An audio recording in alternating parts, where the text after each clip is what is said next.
तो चलिए अब बात करते हैं गोमती यात्रा की। आपने राजसमंद झील के इतिहास के बारे में कई बार सुना होगा, जाना होगा, लेकिन क्या आपको पता है कि गोमती का इतिहास क्या है? कैसे गोमती का उद्गम हुआ, किसने गोमती को अवतरित किया और कहां-कहां से होकर गोमती नदी राजसमंद झील में पहुंचती है। राजसमंद की यह जीवन रेखा है, इसी की वजह से राजसमंद झील का निर्माण हुआ। लेकिन क्या है गोमती का इतिहास? आज हम जानते हैं VDTV के माध्यम से पहली बार गोमती का इतिहास, और यह पूरा इतिहास हमें उपलब्ध करवाया है मेवाड़ के प्रमुख इतिहासकार श्री कृष्ण जुगनू द्वारा, जिनके द्वारा मेवाड़ का संपूर्ण इतिहास कई बार हमने पढ़ा है, जाना है। तो आज उन्हीं की कलम से जानते हैं गोमती के इस अद्भुत इतिहास के बारे में, गोमती यात्रा में गोमती की कहानी। गोमती नदी एक ऐसी नदी जिसके बारे में जानना मेवाड़ की आत्मा को समझने जैसा है। जब मेवाड़ की धरती की बात होती है तो गोमती नदी का जिक्र अपने आप हो जाता है। मान्यता है कि जब भगवान श्री राम लंका विजय के बाद अयोध्या लौट रहे थे तो मार्ग में वे अपने जीजा श्री सिंह ऋषि से मिलने के लिए यहाँ रुके। सिंह ऋषि ने उन्हें इस क्षेत्र में पानी की समस्या का समाधान करने का आग्रह किया। तभी भगवान राम ने गोमती नदी को अवतरित किया और इसी धरा पर इसका उद्गम हुआ। इसी स्थान पर श्री राम ने राम दरबार की स्थापना की। आज भी यहाँ का वातावरण आस्था और श्रद्धा से भरा हुआ है। जो गोमती नदी है, ये संगी ऋषि आश्रम तपस्या किए यहाँ पे गोमती नदी के तट पे। तो जब तपस्या कर रहे थे तो अचानक राम लंका से वापस अयोध्या बुला रहे थे, सीता जी साथ में थी। तो अचानक उनको विचार आया कि अपने पिताजी यहाँ पे हैं तो 2 मिनट बाद उनको मिल के जाएंगे। तो सीता जी के साथ में थी, तो सीता जी के हाथ में सेवंती का पुष्प, जैसे वो पुष्प का विमान नीचे उतरा तो उनके हाथ से वो पुष्प नीचे गिरा। तो सेवंती का पुष्प था, इस गांव का नाम सेवंती रखा है। और वो जो भगवान राम ने उनको पूछा, सब आनंद मंगल बोले यहाँ पानी की कमी है। तो एक रामा तालाब है, वहाँ पे बैठे थे भगवान और अपने चरणों से वो गंगा गोमती प्रवाहित की। तो ये गोमती का आज भी वर्षों से चलती है। किंवदंती है कि उसी समय माता सीता के हाथ में सेवंती का पुष्प था।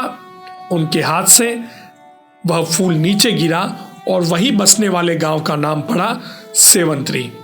आज भी यह गांव अपनी पहचान भगवान रूप नारायण के साथ उस पौराणिक कथा से भी जोड़कर देखता है। गोमती का यही उद्गम आगे चलकर राजसमंद झील के निर्माण का कारण बना। राजसमंद झील के निर्माण के समय जब नींव की गहरी खुदाई हुई तो वहां शंख, सीप और गोंगे मिले। ये प्रमाण थे कि यहां कभी प्राचीन जलधारा बहती रही होगी। इतिहासकार मानते हैं कि गोमती साधारण नदी नहीं बल्कि विशाल और प्राचीन नद है, जैसा कि राज रत्नाकर ग्रंथ में लिखा है। यह नदी पहाड़ों से निकलकर 88 छोटे बड़े नालों को अपने में समेटती है। तालेड़ी की नदी भी इसमें मिलती है, जिसका वर्णन राज प्रशस्ति शिलालेख में मिलता है। महाराणा राज सिंह ने इस गोमती पर बांध बनाकर राजसमंद झील का निर्माण करवाया। महाराणा जय सिंह ने गोमती पर ही जयसमंद झील बनाई। मेवाड़ में कहा जाता है 9 चौकी यानी 9 नदियां और 99 नाले मिलकर नदी का भव्य रूप बनाते हैं। भारतीय परंपरा में 9 पूर्णता का प्रतीक है। 9 दुर्गा, 9 निधि और यही महिमा गोमती से भी जुड़ी है। गोमती केवल बहता पानी नहीं बल्कि हमारी सभ्यता और आस्था की आत्मा है। आज जरूरत है कि हम इसे उसी गरिमा के साथ संरक्षित करें जैसी हमारे पूर्वजों ने हमें सौंपी थी। इस पूरी रिपोर्ट के लिए मेवाड़ के प्रसिद्ध इतिहासकार श्री कृष्ण जी जुगनू का धन्यवाद। आपके माध्यम से यह सुंदर जानकारी आम जन तक पहुंच रही है। तो देखा आपने गोमती की इस अद्भुत यात्रा को। वास्तव में हम गौरवशाली हैं कि हम ऐसे शहर में पैदा हुए हैं, ऐसे क्षेत्र में पैदा हुए हैं जहां इतनी विशाल, इतनी महान नदी का जल बहता है।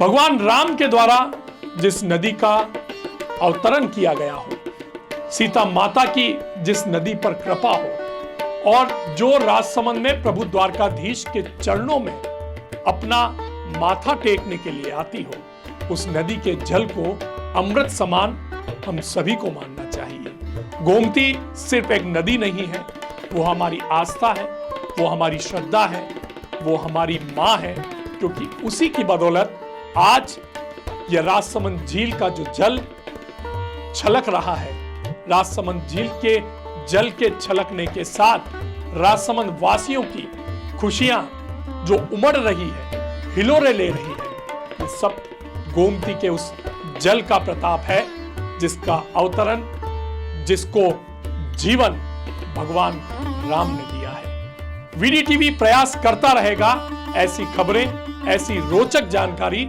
आप तक पहुंचाने की, क्योंकि यह सिर्फ चैनल नहीं है, यह राजसमंद की ऐतिहासिक विरासत को संजोने का एक जरिया है। नमस्कार।